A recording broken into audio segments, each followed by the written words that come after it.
facing charges of murder, attempted murder, and distribution of hundreds of kilos of cocaine. But around 25 years ago, he was a world champion skier and snowboarder, winning medals and representing Canada at the Winter Olympics. Ryan Wedding's life is one of the most insane crime stories ever lived. And after his sports career didn't make him the millions that he'd hoped for, Ryan would spend the next 2 decades living life like the real-life Walter White, starting from humble beginnings as a marijuana grower, building his business from nothing to a farm growing $10 million worth of product, and eventually graduating to the cocaine business, connecting with plugs from Russia, Iran, and eventually Mexico's Sinaloa cartel. When he would become such a high-ranking narco trafficker, he would wind up being compared to El Chapo and Pablo Escobar, and winding up on the list of the FBI's top 10 most wanted men. Ryan was a ruthless narco, allegedly ordering numerous murders, including one of a federal witness in Colombia, and in the process, giving himself the menacing nicknames El Jefe. When they put 15 mil on your head, like, yo, you gotta be doing something crazy. Like, that boy had to be moving a lot of work, making possibly in the hundreds of millions to billions to do that. Like, 15, that's what they put on the cartel head down in Mexico. You know what I'm saying? I think they had, 15 or 25 on the dude who ran Venezuela. Like, when they got that much on your head, oh, they mean business. They mean business, for sure. Giant or public enemy. With a $15 million bounty on his head, by 2026, the FBI would make a shock announcement that Ryan Wedding had finally been brought into custody and was being flown to America to face justice. But bizarrely around this time, a suspicious social media account would emerge, proclaiming his innocence and suggesting that Ryan had never really been captured. In fact, it would claim that he had walked into the American embassy all by himself and surrendered willingly. This is the shocking true story of how Ryan Wedding went from mountains of snow to mountains of blow, having numerous people killed to protect his empire, and how he mountains of snow to mountains of blow is great. The city of Vancouver has been consistently ranked as one of the 3 most livable cities in the world. This port city also has the reputation for being a mecca for cheap illicit drugs. Ryan Wedding, at 6'3" and with grandparents who owned a ski hill in Thunder Bay, Ontario, Wedding proved a natural. A gunman apparently walked in and shot him 5 times in the head. U.S. authorities say it was Ryan Wedding who ordered that hit, placing a $5 million bounty on the witness's head. It was complete silence. Only the noises of gunshots were there. His lawyer advised them to kill this witness. By 2015, Wedding disappeared as the RCMP charged him in a... Oh yeah, so they trying to paint him out as a total savage. Ryan Wedding. I remember I heard about this story a little bit ago, yo. Like, I was like, damn, boy, was moving away like that? I said, so basically he was like a Kingpin type.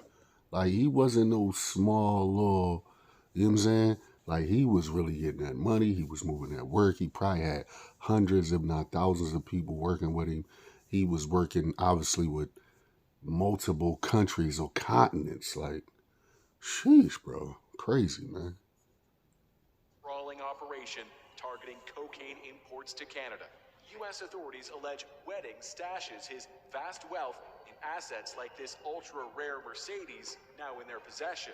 Mexico even seized paintings purportedly belonging to Wedding and 2 Canadian snowboarding medals. To the efforts of the United States government, that the State Department has put up a $15 million reward for his capture. 15 mil? On the night of November the 20th, 2023, a deceptive calm settled over the rental home on Mayfield Road in Caledon, Ontario, a rural town in Canada less than an hour away from the centre of Toronto. Inside the residence, the atmosphere was warm and still as the Sidhu family would wind down for the evening. But unbeknownst to them, a logistical error made in a cartel war room thousands of miles away just signed their death warrants. Suddenly, the silence of their tranquil home was shattered by the violent crash of the front door being kicked off its hinges, and their sanctuary was breached by armed gunmen who moved... Yeah, I never understood who created front doors, right? Where you can have people kick them joints open with a scrawny-ass leg. Like, I was watching something the other day, what was it on? I can't remember if it was YouTube or IG. And this little scrawny leg dude walked up to the door. Not even a back kick. He front kicked this mug wide open. Like, he front kicked the door wide open. I was like, who making these doors? Who making the hinges? The thing that the door locked to? Why is it just so easy that the wood just bust? Like, bro, that people could just have their home. Like, we got to do something better with these home invasions, man, because like that's where people most vulnerable, especially when they sleep. So people, y'all got to get y'all safety up, get them doors, something, man. Put something up against that door, something, so the joint can't just get kicked open. You got time if they coming in that you can have that, you know what I'm saying?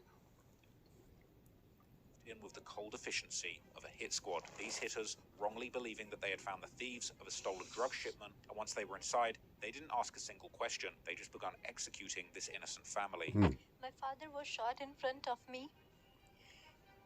I heard my mother's last screams, and after that, it was complete silence. Only the noises of gunshots were there. That's it. I didn't even get to meet them for the last time.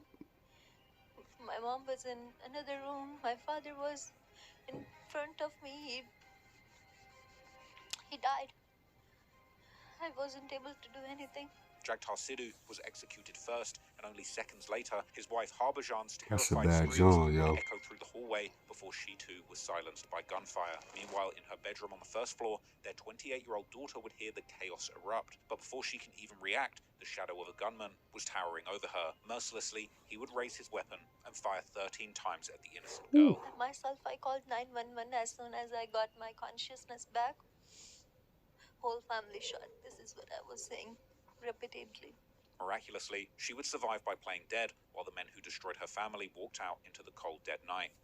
It's truly That's a incredible that you're even bad able to speak job. with us today. You were shot 13 times.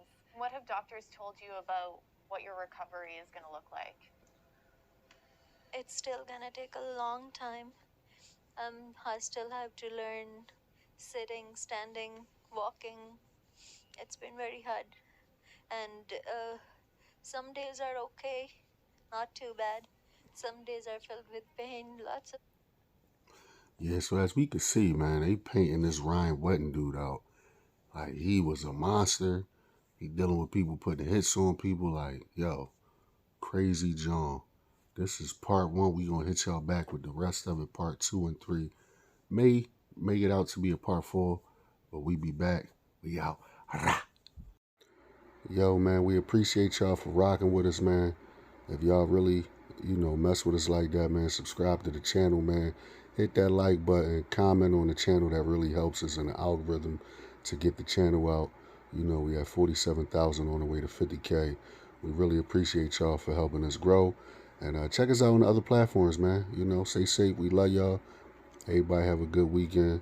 And we good. We out.